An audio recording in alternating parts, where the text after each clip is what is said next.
আমাদের জীবনে এক সেকেন্ড পর কি হতে যাচ্ছে সেটা একমাত্র উপর আল্লাহ তাআলা ছাড়া পৃথিবীর কেউ বলার ক্ষমতা রাখে না। সময়ের ব্যবধানে মায়ের জন্য আজকে মেয়ে থেকে মা হয়ে গেলাম।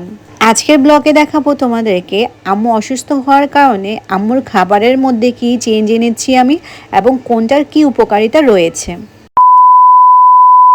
হ্যালো, আসসালামু আলাইকুম everyone, this is Shanta from daily diary of Shanta. আবারও চলে এসেছি নতুন আরেকটি ব্লগ নিয়ে তোমাদের মাঝে। তোমরা তো জানোই বেশ কিছুদিন ধরেই আমার আম্মু খুবই অসুস্থ, যার কারণে আমি চেষ্টা করি যতটুকুই পাই না কেন নিজের মতো করে আম্মুর টেক কেয়ার নেওয়ার জন্য। যদিও আম্মু একদমই বাচ্চা স্বভাবের হয়ে গিয়েছে, কোনো কথাই আমার শুনতে চায় না, বাট তাকে আমি যতটুকু সম্ভব স্ট্রিক্টলি বিশেষ করে খাবারগুলো মেনটেন করানোর চেষ্টা করি। তোমাদের ফ্যামিলিতে যদি কারো লিভারের সমস্যা থাকে তাহলে তোমরা নিশ্চয়ই জেনে থাকবে লিভারের সমস্যার মেইন মন্ত্রই প্রচণ্ড পরিমাণে খাবারটাকে মেনটেন করে চলতে হবে, একদম স্ট্রিক্টলি ডায়েট মেনটেন করতে হয়। সো সেজন্যই আমি আমার আম্মুর সকল খাবারের দায়িত্বটা নিয়ে নিয়েছি। আম্মুকে নিজের হাতে কিছুই করতে দেই না, যাতে করে আম্মু ফাঁকিবাজি না করতে পারে। সো সকালবেলা ঘুম থেকে ওঠার পরপরই আমি প্রথমেই ছোলা বুটগুলোকে প্রথমে পানি দিয়ে ভিজিয়ে রাখি, যাতে করে বিকেলে যখন এটাকে সিদ্ধ করব তখন খুব সুন্দর করে সিদ্ধ হয়ে যায়। তারপরে একটা মগ নিয়ে নিই এবং মগের মধ্যে নিয়ে নিব চিয়া সিড। যারা রেগুলার ডায়েট করে তারা নিশ্চয়ই জানো চিয়া সিড কিন্তু আমাদের ওজন কমাতে অনেকটাই হেল্প করে। প্লাস চিয়া সিডের মধ্যে হিউজ পরিমাণে প্রোটিন রয়েছে, যেটা কিনা লিভারের জন্য অসংখ্য ভালো। লিভারে হাই প্রোটিন জাতীয় খাবার বেশি করে খেতে হয়, এতে করে লিভার খুব দ্রুত রিকভার করে। দ্যাটস ওয়াই আমি চেষ্টা করি আম্মুকে প্রতিদিনই চিয়া সিডটা খাওয়ানোর জন্য। সকালের দিকে ভিজিয়ে রাখলে বিকাল হতে হতে এটা একদম ভালো করে ফুলে যায়। তো আমি আম্মুকে এই চিয়া সিডটা দিই একদম আসর নামাজের পরপর, ঠিক বিকাল 4টার দিকে। মানে আমি প্রতি 2-1 ঘন্টা পরপরই আম্মুকে কোনো না কোনো খাবার দিই অল্প পরিমাণে, যাতে করে খুব ইজিলি ওইটা হজম হতে সাহায্য করে এবং খুব দ্রুত হজম হয়ে যায়। তো দেখতেই পাচ্ছ ঠিক বিকাল 4টার দিকে কিন্তু এটা ভালো ফুলে গিয়েছে। এখন আম্মুকে এই খাবারটা আমি দিয়ে দিব। তারপর চলে যাব নেক্সট খাবারে। তারপর আমি চেষ্টা করি প্রতিদিন খাবারের পর আম্মুকে ঠিক 2 বেলা গ্রিন টি দেওয়ার জন্য। গ্রিন টি আমার কাছেও পার্সোনালি পছন্দ। আমি অন্যান্য ব্র্যান্ডের গ্রিন টিটা কেন যেন খেতে পারি না, জাস্ট এই কেকে ব্র্যান্ডের গ্রিন টিটাই আমার কাছে বেশ ভালো লাগে। তাই আম্মুর জন্য আমি এই কেকে ব্র্যান্ডের গ্রিন টিটাই নিয়ে এসেছি। তো গ্রিন টি মেইনলি আমাদের লিভারের জন্য অনেক বেশি হেল্পফুল, কারণ আমাদের লিভারটাকে ডিটক্সিফিকেশন করতে গ্রিন টি অনেক বেশি হেল্প করে। প্লাস লিভারটাকে রিপেয়ার করতেও অনেক বেশি হেল্প করে। যাদের লিভারের সমস্যা রয়েছে তাদের প্রতিদিনের খাদ্য তালিকায় সবসময় চেষ্টা করা উচিত এই ধরনের খাবার নির্বাচন করা, যেগুলো লিভারটাকে ডিটক্সিফাই করতে অনেক বেশি হেল্প করে। কারণ না হলে আস্তে আস্তে সময়ের সাথে সাথে লিভারটা ড্যামেজ হয়ে যাওয়ার খুব চান্সেস থাকে, পরবর্তীতে লিভার ক্যান্সার হওয়ারও সম্ভাবনা থাকে। তাই সবসময় খাবারগুলো ভালোভাবে নির্বাচন করা উচিত। তারপর দেখাবো এমন এক ধরনের উপকারী সবজি যেটা কিনা লিভারের জন্য অনেক অনেক বেশি উপকারী। এটা তো লিভারকে ডিটক্সিফিকেশন করেই, তাছাড়াও রয়েছে এর মধ্যে প্রচণ্ড আয়রন, রয়েছে ভিটামিন এ এবং B6, যেটা কিনা লিভারটাকে হেল্প করে রিপেয়ার করতে। তাছাড়াও যাদের রক্তের মধ্যে হিমোগ্লোবিনের পরিমাণ কম রয়েছে বা শরীরে রক্তের পরিমাণ কম রয়েছে তাদের কিন্তু খুব দ্রুত ব্লাড ইনক্রিজ করে এই বিটরুট। যাদের শরীরে আয়রনের পরিমাণ কম রয়েছে তারা জাস্ট সবজিটা কেটে খেলেই হবে। বা যাদের লিভারের সমস্যা রয়েছে তারা সবসময় চেষ্টা করবে বিটরুটের জুস বানিয়ে তারপরে খাওয়ার জন্য, কারণ বিটরুটের জুসটাই লিভারের জন্য অনেক বেশি উপকারী ইনফ্লেমেশনের জন্য। তাছাড়াও যেহেতু আমরা ডিটক্সিফিকেশনের জন্যই বিটরুটটা খেয়ে থাকি, সেহেতু জুসটা সবথেকে বেটার ওয়ে লিভারটাকে ডিটক্সিফাই করার জন্য। তো আমি হচ্ছে আজকে বিটরুটের জুস বানিয়েছি। শুধু আজকে না, প্রতিদিনই হচ্ছে আমি ঠিক সন্ধ্যা 6টার দিকে হচ্ছে আম্মুকে এই বিটরুটের জুসটা দিই।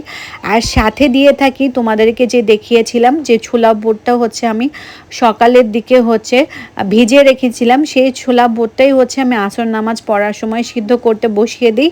সেইটাই হচ্ছে সিদ্ধ করে কোনো প্রকার লবণ ছাড়া হচ্ছে আম্মুকে দেই সন্ধ্যা 6টার দিকে বিকেলের নাস্তায়। তারপরে চেষ্টা করি হচ্ছে একদম ঠিক রাত 8টার মধ্যেই হচ্ছে আম্মুকে রাতের খাবারটা কমপ্লিট করে দেওয়ার জন্য। যেহেতু হচ্ছে আমি চাচ্ছি না আম্মুকে তেমন একটা বেশি কার্বোহাইড্রেট খাওয়ানোর জন্য, তাই হচ্ছে আমি ঠিক রাতের বেলাও হচ্ছে আম্মুকে ওটসটা খাওয়ানোর চেষ্টা করি। তবে রাতের খাওয়ার সময় মাঝে মাঝে হচ্ছে আমি একটু চেঞ্জ করে দিই, মাঝে মাঝে আমি ওটস দিই, মাঝে মাঝে হচ্ছে আমি রুটি বানিয়ে দিই, বা মাঝে মাঝে হচ্ছে আম্মুকে চাপটি বানিয়ে দিই। তো আজকে হচ্ছে আমি ওটস দিয়ে হচ্ছে রুটি বা চাপটি বানাবো। তার জন্য হচ্ছে আমি প্রথমে হচ্ছে একটু পরিমাণ পানি দিয়েছি ওটসের মধ্যে, এটাকে একটু ভিজতে দিব, এতে করে হচ্ছে ওটসটা একদম নরম হয়ে আসবে। আর ওটস যে কতটা উপকারী ডায়েটের জন্য সেটা হচ্ছে আমরা যারা কম বেশি ডায়েট করি সবাই জানি। আর ওটসের মধ্যে রয়েছে কার্বোহাইড্রেট, এছাড়াও প্রচণ্ড হাই ফাইবার রয়েছে, যেটা কিনা এনার্জি ক্রিয়েট করতে অনেক বেশি হেল্প করে। যাই হোক, আমি ওটসটা ভিজিয়ে রেখেছিলাম, এটা ভালো করে ভিজানো হয়ে গিয়েছে। এখন হচ্ছে আমি এই ওটসের সাথে অ্যাড করব অনেকগুলো সবজি, যেমন হচ্ছে আমি এখানে কেটে নিয়েছি একদম ছোট ছোট করে হচ্ছে সিম, তারপরে কেটে নিয়েছি টমেটো, তারপরে কেটে নিয়েছি হচ্ছে আমি রসুন, তারপরে কেটে নিয়েছি পেঁয়াজ। তারপর এখন হচ্ছে ভেজানো ওটসের মধ্যে হচ্ছে আমি সবগুলো উপকরণ দিয়ে দেব। এই সবগুলো উপকরণই কিন্তু হচ্ছে লিভারের জন্য অনেক বেশি হেল্প করে। লিভারের সমস্যা যাদের রয়েছে তারা সবসময় চেষ্টা করবে হচ্ছে এক ধরনের ডার্ক সবুজ সব ধরনের শাকসবজি খাওয়ার জন্য। আর স্পেশালি হচ্ছে পালং শাকটা কিন্তু লিভারের যাদের সমস্যা রয়েছে তাদের জন্য উপকারী খুব। আমি আমার দুপুরের খাবারে প্রতিদিন হচ্ছে পালং শাকটা রাখি। যাই হোক, এদিকে সবগুলো উপকরণ যখন আমি মিক্স করলাম তখন কিন্তু খেয়াল করেছো আমি কিন্তু কোনো প্রকার লবণ ইউজ করিনি। কারণ হচ্ছে যাদের লিভারের সমস্যা রয়েছে তাদের হচ্ছে চিনি এবং লবণ দুইটাই একদমই নিষেধ, বলতে গেলে একদম হারাম আর কি। তো প্রতিদিন চাইলে 2 গ্রাম লবণ হচ্ছে লিভারের পেশেন্ট খেতে পারবে, বাট আমার কন্ডিশনটা যেহেতু এই মুহূর্তে অনেকটাই খারাপ, তাই আমি চেষ্টা করি একদমই নিষেধ করে একদমই টোটালি না খাওয়ার জন্য। যার কারণে মাঝে মাঝে আম্মুর সাথে আমার প্রচণ্ড রাগারাগি হয়। আম্মু প্রচণ্ড রাগারাগি করে আমার সাথে, যে সে মনে করে সে একদম জেলখানার কয়েদি। তা আর লবণ ছাড়া তো আসলে কোনো খাবারই টেস্ট আসে না, সেটা আমিও বুঝি, বাট আমি তাকে কোনোভাবেই বোঝাতে পারি না যে লবণ তার জন্য একদম হারাম, খাওয়াই যাবে না। কারণ লবণ বা সোডিয়ামের কারণে লিভারে হচ্ছে পানি জমা হয়, প্লাস হচ্ছে হাত পায়ে পানি চলে আসে। যার কারণে সবারই চেষ্টা করা উচিত লিভারের পেশেন্টের একদম কম থেকে কম, একদম না খেতে পারলে তো আমার কাছে অনেক বেশি বেটার মনে হয়। তাই আম্মুকে আমি একদমই লবণ দেই না। আর শাকসবজি নির্বাচন করার সময় আমি অনেক আগে হচ্ছে ইউটিউব বা ফেসবুকে ঘাটাঘাটি করে নিই, তারপরে হচ্ছে আম্মুকে দিই। না হলে যেসব খাবারগুলো হচ্ছে একদমই নিষেধ সেই সব খাবারগুলো আমি দেই না। তারপরে হচ্ছে আমার কিন্তু দেখতেই পাচ্ছ আমার ওটসের ব্যাটারটা রেডি হয়ে গিয়েছে। এখন হচ্ছে আমি এটাকে চাপটির মতো করে বানাবো। তো আমি হচ্ছে আম্মুর প্রতিদিনের খাবারে হচ্ছে অলিভ অয়েল ইউজ করি। আগে প্রচণ্ড পরিমাণে হচ্ছে সয়াবিন তেল হচ্ছে খেত। তো এইটার দাম নিয়েছে একটা বোতল, এটা দাম নিয়েছে আমার কাছ থেকে 300 টাকা। তো অলিভ অয়েলের দাম এত বেশি বেড়ে গিয়েছে, আগে আমি কিনেছিলাম মনে হয় 225 টাকা না কত করে, বাট এবার দেখলাম 300 টাকা হয়ে গিয়েছে। তো আমি অল্প পরিমাণে হচ্ছে তেল দিব, কারণ হচ্ছে লিভারের পেশেন্টের একদমই কোলেস্টেরল জাতীয় খাবার খাওয়া যাবে না। তাই আমি একদম কম থেকে কম তেল হচ্ছে আমার খাবারে ইউজ করি। আর এছাড়াও হচ্ছে আমি হচ্ছে একটু শাকসবজিটা বেশি খাওয়ানোর চেষ্টা করি, কারণ এই সময় হচ্ছে শাকসবজি হচ্ছে খাওয়াটা ভালো। আর বিশেষ করে হচ্ছে গরু মাংস এবং হচ্ছে মাটন, এই দুইটা খাবার কিন্তু একদমই খাওয়া যাবে না। দুইটা খাবার টোটালি হচ্ছে একদমই ছেড়ে দিতে হবে। আর চেষ্টা করবে কাঁচা হলুদের হচ্ছে রসটা খাওয়ানোর জন্য প্রতিদিন, এটাও হচ্ছে লিভারের জন্য ভালো। আমি হচ্ছে এটা খাওয়াই, বাট হচ্ছে আজকে ভিডিও শ্যুট করতে ভুলে গিয়েছি। এইদিকে প্যানটা গরম হয়ে গেলে আমি 2 চামচ হচ্ছে ব্যাটার দিয়ে তারপর হচ্ছে চারিদিকে ছড়িয়ে ছিটিয়ে একদমই হচ্ছে রুটির মতো করে নিয়েছি। তারপরে এক পাশ যখন হয়ে যাবে তখন হচ্ছে আমি এটাকে উল্টিয়েও দিয়ে দিব। তো ওটস দিয়ে হচ্ছে রুটি বানাতে গেলে না একটু নরম হয়ে যায় রুটিটা, তো তোমরা একটু ওয়েট করবে ভালো করে, যেহেতু তেলটাও আমি খুব কম দিয়েছি, যার কারণে হচ্ছে রুটিটা বানাতে একটু কষ্ট হয়। তারপরে হচ্ছে রুটিটা শরীরের জন্য অনেক বেশি ভালো। আর আমি হচ্ছে প্রতিদিন আম্মুকে 2টা করে রুটি দিই, সেটা হতে পারে ওটসের রুটি বা হচ্ছে সাদা আটা দিয়ে হচ্ছে রুটি। তোমরা চাইলে গমের আটাটাও ব্যবহার করতে পারো, বাট সাদা আটাটা না খাওয়াই ভালো, গমের আটাটা সবথেকে বেস্ট হয়।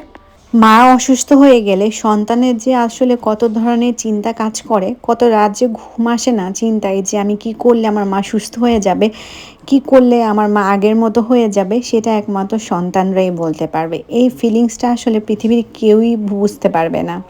একটা সময় আমি এরকম যেত যে ফেসবুক বা ইউটিউব খুললেই সারাদিন নাটক দেখতাম, বিভিন্ন হচ্ছে সিরিয়ালস বা ওয়েব সিরিজ দেখতাম। বাট এখন যখনই হচ্ছে আমি ইউটিউব খুঁজি, তখনই হচ্ছে দেখি যে কোন খাবারটা খেলে লিভারের জন্য ভালো, কোন খাবারটা হচ্ছে হেলদি এই ধরনের পেশেন্টের জন্য। মানে হচ্ছে আমার প্রতিদিনের মানে এটা রুটিন হয়ে গিয়েছে, কীভাবে কি করলে যে আমি আমার আম্মুকে সুস্থভাবে দেখতে পারবো, এটাই হচ্ছে আমার প্রতিদিনের প্রয়াস থাকে। যাই হোক, আমি এদিকে রুটি বানানোর সাথে সাথে কিন্তু আম্মুর জন্য স্যালাডও কেটে নিই। তো তার জন্য আমি ইউজ করি এখানে হচ্ছে বাদাম। এখানে হচ্ছে আমি 3 ধরনের বাদাম ইউজ করি, টমেটো ইউজ করি, তারপরে ডিম ইউজ করি, মানে ডিমের শুধু সাদা অংশটা, তারপরে হচ্ছে শসা ব্যবহার করি। যেহেতু লিভারের পেশেন্টের জন্য হাই প্রোটিন টাইপের খাবারগুলো অনেক বেশি বেস্ট হয়ে থাকে, তাই আমিও সালাডটা বানানোর সময় একদম হাই প্রোটিন সালাডটা বানাই, যাতে করে হচ্ছে রুটির সাথে খেলে আমার কাছে ভালো লাগবে। তো এই তো আমি খাবার নিয়ে চলে এসেছি। এই তো এখানে হচ্ছে 2টা রুটি নিয়েছি আর নিয়েছি সালাড। আর এগুলোর সাথে সবসময় চেষ্টা করি 1 কাপের মতো হচ্ছে সবজি দেওয়ার জন্য, বা হচ্ছে মাছ দিতে পারো, বা মাছের পরিবর্তে 2টা ডিমের সাদা অংশ বা একটা চিকেন দিতে পারো। সো এই তো ছিল আমার আজকের ব্লগ। তো এই ধরনের খাবারগুলোই হচ্ছে ইদানিং আমি হচ্ছে আম্মুকে ডায়েটে দিয়ে থাকি। সবাই হচ্ছে আমার আম্মুর জন্য দোয়া করবে। সো নেক্সট ব্লগে আবার দেখা হবে। টিল দেন সবাই ভালো থাকবে। আল্লাহ হাফেজ।